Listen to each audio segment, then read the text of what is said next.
रात के लगभग 11 बज चुके थे। शहर के पुराने बाजार की लाइटें आधी बुझ चुकी थीं और हवा में धूल और ठंडक का अजीब मिश्रण घुला था। इसी बाजार के कोने पर बना था पुराना रिक्शा स्टैंड, जहां रात को सिर्फ कुछ ही रिक्शा वाले नजर आते थे। आरव, एक निजी बैंक में काम करने वाला युवक, उसे अचानक ही एक जरूरी कागजात के लिए देवगढ़ गांव जाना था, जो शहर से करीब 30 किलोमीटर दूर था। थोड़ी देर बाद आरव शहर में जो पुराना रिक्शा स्टैंड था वहां पहुंच गया। पास ही में जो चाय की टपरी थी, वहां कुछ रिक्शा चालक बैठ के चाय पी रहे थे। तभी आरव ने उन रिक्शा चालकों से कहा, भैया, कोई मुझे देवगढ़ छोड़ देगा क्या? मुझे जल्दी से जल्दी देवगढ़ गांव पहुंचना है, तो क्या आप लोगों में से कोई मुझे रिक्शा से देवगढ़ गांव छोड़ देगा? तभी एक रिक्शा चालक आरव से कहता है, क्या बोल रहे हो बेटा? देवगढ़? तुम क्या पागल हो गए हो क्या?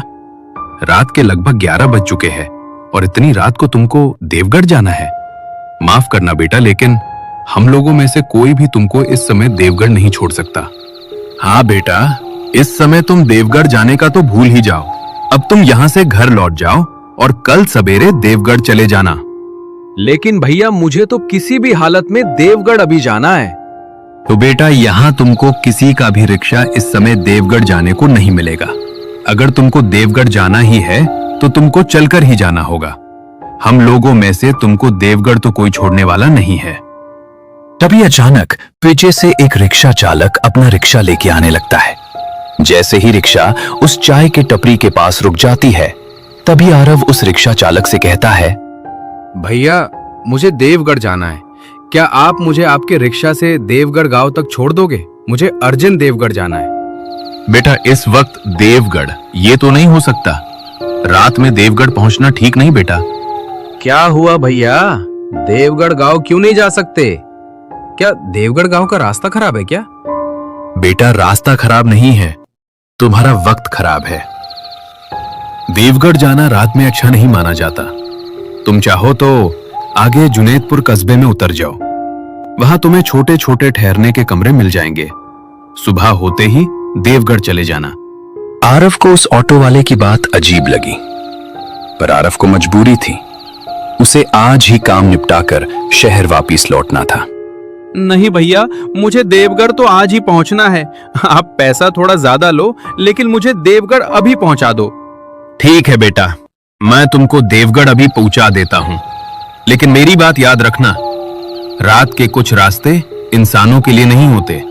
आरव उसकी बातों को अंधविश्वास समझकर चुप बैठ गया और रिक्शा में बैठ गया। रिक्शा धीरे धीरे खाली, सुनसान, अंधेरी सड़कों से गुजरने लगी। हवा में अजीब खामोशी थी।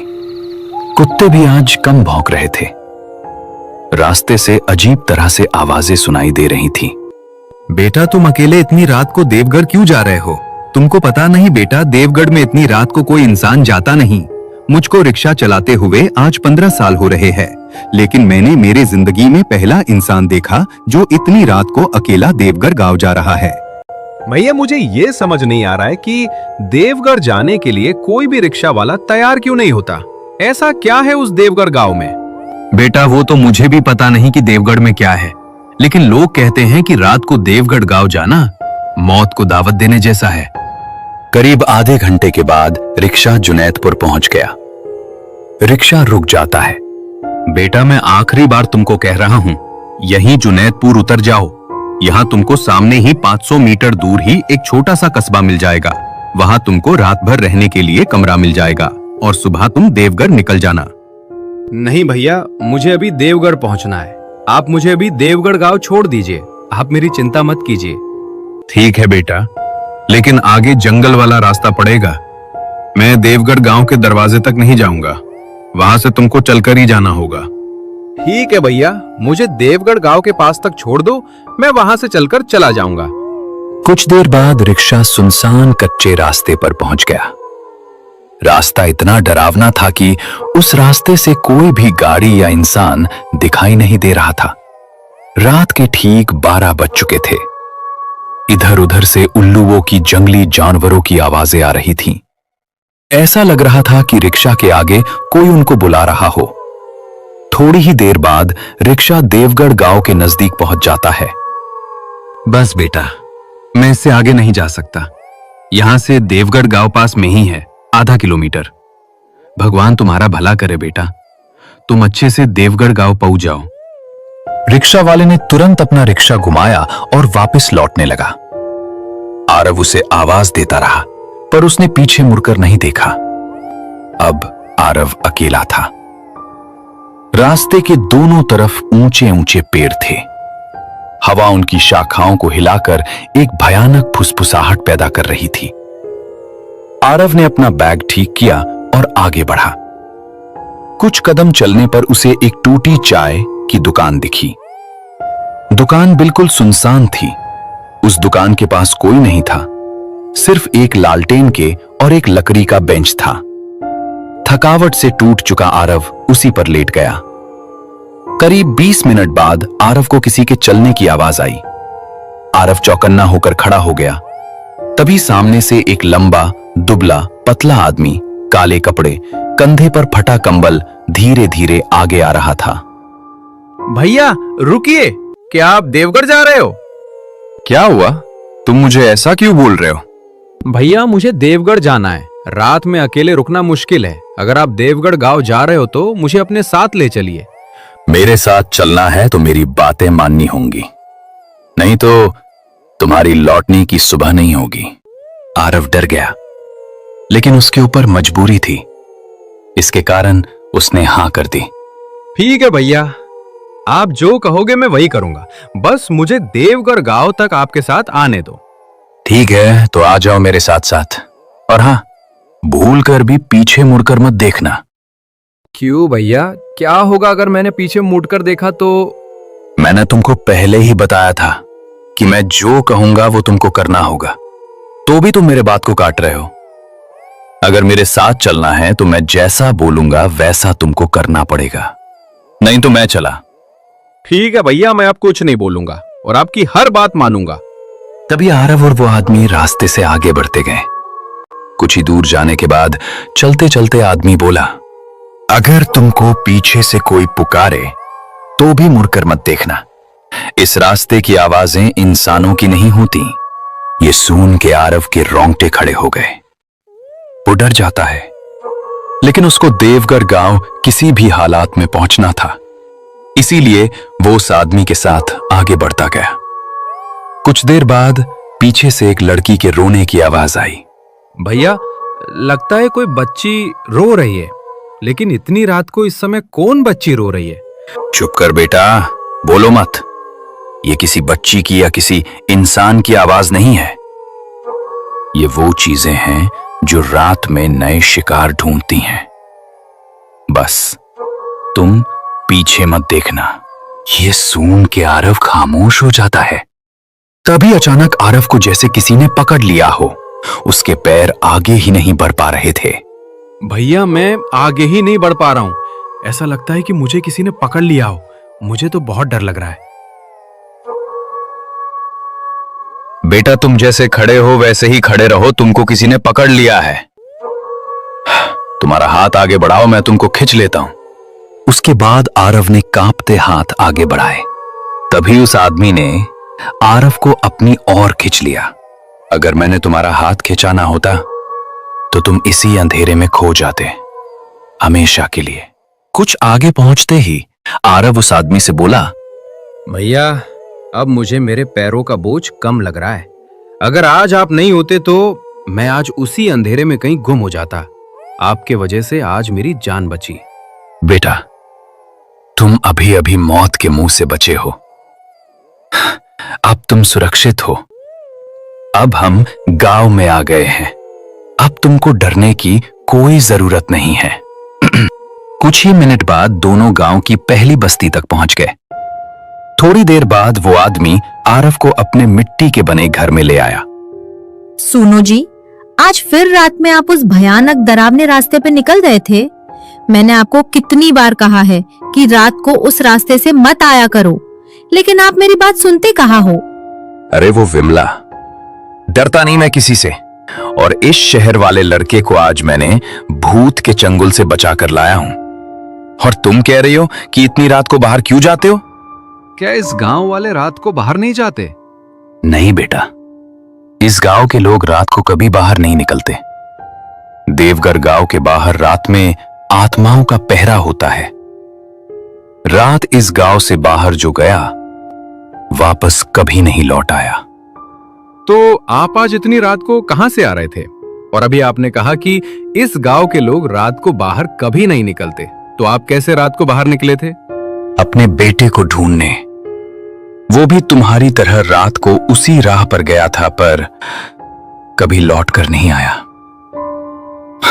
बेटा, ये बातें हम कल करते हैं। अब रात बहुत हो चुकी है, अब तुम सो जाओ। रात बहुत बीत चुकी थी। आसमान धीरे धीरे हल्का होने लगा था। थोड़ी देर बाद सवेरा हो जाता है। घर के बाहर अलाव जलाकर दोनों पति पत्नी आग के सामने बैठ के अपना शरीर गर्म कर रहे थे। सुनो जी, सुबह हो गई है। आपके उस शहर वाले की भी नींद पूरी हो गई होगी। अब उसके मन से रात का डर निकल गया होगा। घर के अंदर से आरव चुपचाप खिड़की के पास बैठा था। वो रात की घटनाओं से अब भी कांप रहा था। तभी आरव बाहर अलाव के पास आ जाता है। रात को आपने जो कहा था कि आपके बेटे के साथ, क्या सच में वही हुआ जो मेरे साथ हुआ था? बेटा, इस बात को पूरा 1 साल हो गया। हर रात मैं उसे उसी रास्ते से ढूंढने निकलता हूं। कभी कभी ऐसा लगता है कि वो मेरे पास में ही खड़ा है, लेकिन छूने जाऊं तो हवा में बदल जाता है।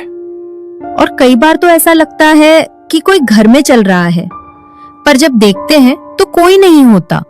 मैं आज दोपहर में कागजात लेकर वापस चला जाऊंगा। नहीं बेटा, आज दोपहर नहीं। सूरज पूरी तरह सिर पर आए तब निकलना। यहां सुबह के वक्त भी साया भटकता रहता है। साया? कौन सा साया? मैं कुछ समझा नहीं। आखिर ये साया किसका है और इस गांव के लोग इसे इतना डरते क्यों है? वही जो मेरे बेटे को ले गया, और मेरा बेटा कभी वापस नहीं आया। उस साये ने मेरे बेटे को निगल लिया बेटा। थोड़ी देर बाद उस आदमी ने आरव को गांव के बाहर जो तालाब है वहां तक छोड़ने आ जाता है। तालाब का पानी ठहरा हुआ था, जैसे सालों से कोई लहर न उठी हो। वहां एक बुजुर्ग औरत मिट्टी के घड़े में पानी भर रही थी।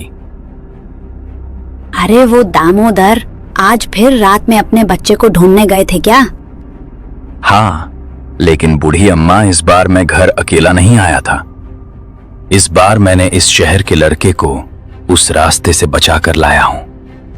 बेटा, तुम इस गांव में शहर से क्यों आए हो तुमको पता नहीं? रात को इस गांव में किसी का साया घूमता रहता है। बूढ़ी अम्मा, मैं इस गांव में मजबूरी में आया था, इसीलिए इस भैया ने मुझे बचाया। बेटा, देवगढ़ में 2 तरह के लोग आते हैं। एक जिन्हें यहाँ कुछ खोजना होता है और दूसरे जिन्हें यहाँ कुछ खोजना नहीं चाहिए था। उसी पल हवा में एक अजीब सी गंध फैल गई, जैसे कोई पुरानी सड़ी हुई मिट्टी उठ गई हो।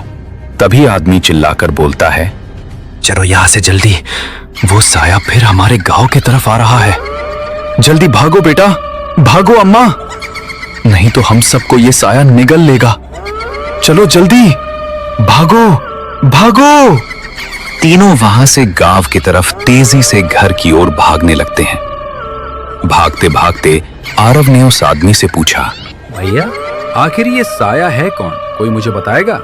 अभी नहीं बता सकता बेटा, तुम बस दौड़ते रहो, घर जाने के बाद सब बता दूंगा। भागते भागते दोनों आधे रास्ते में पहुंच गए। तभी अचानक आरव ने पीछे मुड़कर देखा तो उसको अपने पीछे लंबी सी काली परछाई आती हुई दिखती है। उसका न कोई चेहरा न आकार, बस एक ऊंची लहराती परछाई जो हवा के साथ आरव के पीछे पीछे आ रही थी। आरव डर से जम गया। तभी सामने से भागते हुए आदमी चिल्लाने लगा, बेटा पीछे मुड़कर मत देख, तू फिर से उसी जाल में फंस जाएगा। आरव झट से आगे मुड़ा और आगे भागने लगा। थोड़ी देर बाद दोनों घर पहुंच जाते हैं। घर पहुंचते ही दरवाजे पर खड़े होकर उस आदमी ने दरवाजा खटखटाया। अरे वो विमला, जल्दी दरवाजा खोल, नहीं तो वो साया हमको निगल लेगा। तभी घर के अंदर से उस आदमी के पत्नी विमला ने दरवाजा खोला और दोनों घर के अंदर चले गए। क्या हुआ जी? आप तो इस लड़के को छोड़ने गए थे, तो आप दोनों घर वापस क्यों लौट आए और तुम दोनों इतने घबराए क्यों लग रहे हो? विमला, वो साया हमारे पीछे लग गया था। हम दोनों जैसे तैसे घर तक पहुंच गए। हे भगवान, इस गांव पे किसकी नजर लग गई है जो अब दिन में भी ये साया हमारा पीछा नहीं छोड़ रहा है? हे भगवान, ये अच्छा संकेत नहीं है। बेटा, आज जो हमारे पीछे पड़ा हुआ था, ये वही साया है जिसने मेरे बेटे को निगल लिया था। और लगता है ये साया तुम्हारे पीछे भी पड़ा है। लेकिन क्यों ये साया मेरे पीछे क्यों पड़ गया है? मेरा इससे क्या लेना देना? क्योंकि तुम देवगढ़ में ऐसे दिन आए हो जिस दिन ये साया नए मेहमान को ढूंढता है। क्या मतलब? आप कहना क्या चाहते हो? आपका मतलब कि मुझे ये साया मारना चाहता है? आज इसके चुने हुए व्यक्ति की मौत का दिन है। उस आदमी की बात सुनकर आरव का चेहरा सफेद पड़ जाता है। मेरी मौत का दिन? आप क्या कह रहे हो? मैं तो बस इस गांव में मेरे कागजात लेने आया था। बेटा, इस साये का लक्ष्य कभी अचानक नहीं होता। ये उसी को चुनता है जो किसी अधूरी आत्मा से जुड़ जाता है। लेकिन मेरी किसी आत्मा से क्या दुश्मनी हो सकती है? तुमने वही गलती की जो मेरे बेटे ने की थी। कौन सी गलती? रास्ते में रात को किसी पुकार का जवाब देना, जो मेरे बेटे ने की थी और कल तुमने की। मैंने तुमको कल रात को समझाया था कि पीछे मुड़कर मत देखो और किसी का जवाब मत दो, लेकिन तुमने मेरी बात नहीं सुनी।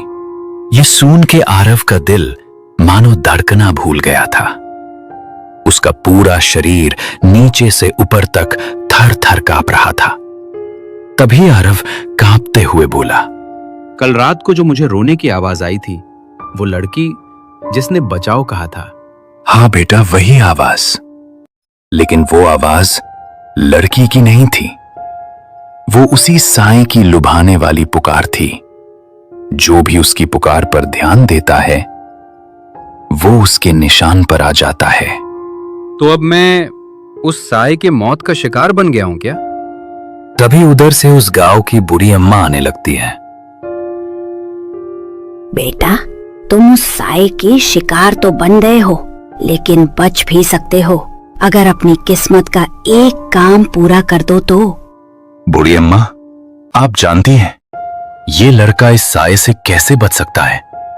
साया जिसे चुन ले वो डर से नहीं, सच से मारा जाता है। कौन सा सच बूढ़ी अम्मा? बेटा, तुम यहाँ कागज लेने आए हो ना? कौन सा कागज लेने आए थे, पहले ये मुझे बताओ। मेरी कंपनी के पुराने खातों के कागजात, जो यहाँ देवगढ़ में एक बंद पड़े गोदाम में रखे हैं।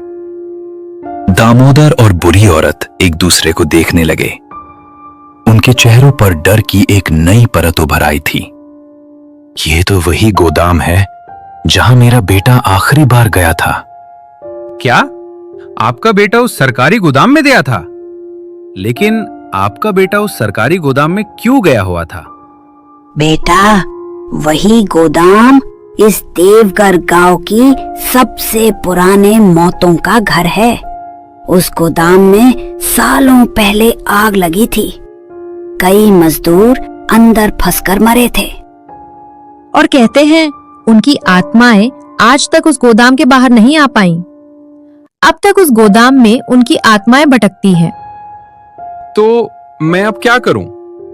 बेटा, अगर तुम सच में बचना चाहते हो तो आज उन्हीं आत्माओं को तुमको मुक्त करना होगा।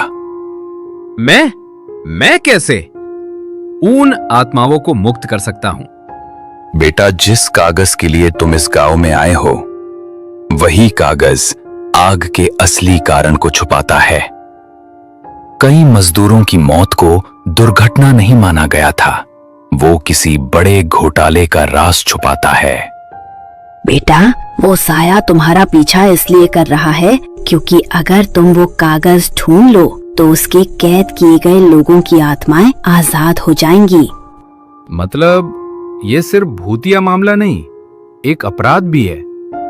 हाँ, और जिनकी आत्माएं मरी वो अपनी सच्चाई चाहते हैं और उनको न्याय मिलने की प्रतीक्षा कर रही है। तभी अचानक उधर से वो काली परछाई दरवाजे के बाहर दिखाई देने लगती है। न चेहरा, न आंखें, सिर्फ अंधेरा। चलो आरव, तुम्हारा समय पूरा हो गया है। ये साया तो दिन में भी आने लगा है, ये तो कभी दिन में नहीं आता था और आज तो ये घर के दरवाजे के पास तक आ गया है। इसका मतलब है इस शहर के लड़के को ये साया अपने साथ ले जाना चाहता है। तभी अचानक साया आगे बढ़ने लगा। उसकी परछाई कमरे में फैलने लगी। आरव दीवार से टिक गया, उसकी सांसें रुकने लगी। तभी उस आदमी ने एक पुरानी राख की थैली उठा ली। बेटा पीछे हट, ये मेरी आखिर की कोशिश है। उस आदमी ने उस राख को हवा में उछालकर ऊपर और फेंका। राख चमकती हुई परछाई पर गिरती है और परछाई जोर से चीखती है। साया पीछे हट जाता है। तभी आदमी सबको भागने के लिए कहता है, भागो जल्दी, नहीं तो साया फिर से जाग जाएगा। बेटा, गोदाम में जो सच है वही तुम्हें बचाएगा। जल्दी मेरे साथ बाहर निकलो। ये साया कुछ देर तक ही रुकेगा। डर से कांपता हुआ उस आदमी के पीछे पीछे दौड़ पड़ा। थोड़ी देर बाद रात हो जाती है। बाहर रात का अंधेरा अब और भी भारी लग रहा था। पेड़ों की शाखाएं ऐसे हिल रही थीं जैसे कोई बड़ी ताकत उन्हें खींच रही हो। बेटा भागते रहो, गोदाम यहीं से आधा किलोमीटर दूर है। ध्यान रखना, रास्ते में अगर कोई पुकारे मुड़ना मत और गोदाम में जाकर जल्दी अपना काम खत्म करना। मैं कोशिश करूंगा, लेकिन वो साया मुझे छोड़ तो देगा ना? नहीं, वो तब तक तुम्हारा पीछा करेगा जब तक तुम सच्चाई उसे नहीं सौंप देते। बेटा, वो रहा देवगढ़ गांव का पुराना गोदाम। गोदाम आधा जला हुआ था, कांच टूटा, दीवारें काली, दरवाजा आधा टेढ़ा। दोनों गोदाम के दरवाजे के अंदर चले जाते हैं। अंदर की हवा बिल्कुल ठंडी थी, मानो पूरा गोदाम मृत आत्माओं की सांसों से भरा हो। भट्टी की गंध, जली लाशों का एहसास और दीवारों पर गहरे काले हाथों के निशान। आरव की टांगें कांपने लगीं। ये कैसी जगह है? बेटा, यहीं वो सभी मजदूर चलकर मरे थे और यहीं बंद है वो राज जिसके लिए तुम आए हो। दूर एक लोहे की अलमारी थी, धूल से भरी, पर ताला टूटा हुआ। दोनों अलमारी के पास पहुंचते ही आरव ने अलमारी खोली। अंदर फाइलें, पुराने रिकॉर्ड और एक मोटा रजिस्टर था। उस आदमी ने झट से रजिस्टर उठाया और आरव को दिया। बेटा, यही है मौत का सच। आरव ने उस रजिस्टर को खोला। उसमें साफ साफ लिखा था, मजदूरों की मौत कोई हादसा नहीं थी। गोदाम मालिक ने बीमा राशि पाने के लिए जानबूझकर आग लगवाई थी। उसी समय गोदाम का पूरा दरवाजा धड़ाम से बंद हो गया और अंधेरे में वो साया प्रकट हो गया। सच देने के लिए नहीं, खत्म करने के लिए खोजा जाता है। तभी काला धुंधला भूत आरव की ओर बढ़ा। आरव पीछे हट रहा था, लेकिन साया हर तरफ फैल चुका था। दामोदर ने एक और राख की मुट्ठी उठाई, लेकिन इस बार उस साए पर उस राख का कोई भी असर नहीं हुआ। उस साए ने उस आदमी को पकड़कर उसे हवा में उछाल दिया। आदमी दीवार से टकराकर गिरा। साया धीरे धीरे आरव के सामने आया और बोला, अब तुम भी उन आत्माओं की तरह यहीं रहोगे। अचानक गोदाम से डरावने डरावने आवाजें आनी शुरू हो जाती है, जैसे सभी आत्मा एक साथ वहां चिल्लाने लगी। आरव समझ नहीं पाया कि ये क्या हो रहा है।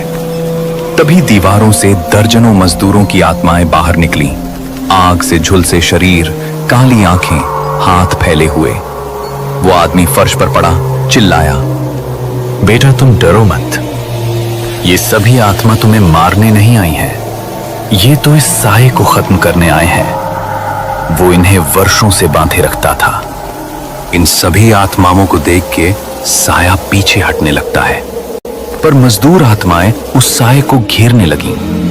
ये सब देख के साया चीख पड़ा, रुक जाओ, मैंने तुम्हें बांधा था। तुम सब मेरा आदेश मानोगे? नहीं तो मैं तुम सबको निगल जाऊंगी। लेकिन इस बार मजदूर की आत्मा उस साये की बात नहीं सुन रहे थे। उन्होंने उस साये को पकड़कर घसीटना शुरू कर दिया। गोदाम में ऐसी भयानक आवाजें गूंजने लगीं कि आरव अपने कान बंद कर लेता है। भागो आरव, सच लेकर यहां से निकल जाओ। लेकिन भैया मैं तुमको छोड़कर कैसे चला जाऊं? तुम भी मेरे साथ चलो। आरिफ, तुम्हारे पास ज्यादा समय नहीं है और तुम मेरी चिंता मत करो। तुम यहां से जल्दी भाग जाओ और सभी गांव वालों को इस साये से बचाओ। तभी सभी गोदाम को आग लग जाती है, लेकिन दोनों गोदाम के बाहर निकल जाते हैं। लेकिन वो आदमी पूरा घायल हो जाता है, उसका शरीर खून से लथपथ हो जाता है। बेटा तुम यहां से अब चले जाओ, अब मेरी सांसें पूरी हो गई हैं। तू बस सच बाहर ले जा, यही मेरी मुक्ति है। दूर मजदूरों की आत्माएं उस साया को घसीट रही थीं। साया तड़प रहा था, चीख रहा था, लेकिन मजदूरों की आत्माएं उस साये की एक न सुनती। उन्होंने साया को गोदाम के बीचों बीच खींचा और अचानक पूरे गोदाम में आग की भयंकर लपट उठी। साया की अंतिम चीख पूरे गांव में गूंज उठी। आंखों के सामने वो काला साया टूटने लगा, धुएं की तरह बिखरने लगा और एक झटके में पूरी तरह खत्म हो गया, जैसे उसने कभी जन्म ही नहीं लिया हो। जैसे उस साये के साथ इस देवगढ़ गांव का वर्षों का श्राप खत्म हो गया हो। थोड़ी देर बाद उस आदमी की सांसें रुक जाती हैं। आरव फूट फूट कर रोया, लेकिन वो जानता था उसे उस आदमी की आखिरी इच्छा पूरी करनी है। वो फाइल और रजिस्टर लेकर उस गांव में लौट आया। पहली बार देवगढ़ गांव में अंधेरे की जगह सुबह हुई थी। आरव दीवार के किनारे बैठा था। हवा हल्की थी और अचानक उसके सामने उस आदमी की आत्मा आ जाती। धन्यवाद बेटा, जो तुमने इस गांव को उस साये से मुक्त कर दिया, और ये सब करके तूने मुझे मुक्त कर दिया। उतना बोल के उस आदमी की आत्मा वहां से गायब हो जाती है। आरव को समझ आ गया था कि उस आदमी की आत्मा मुक्त हो चुकी है।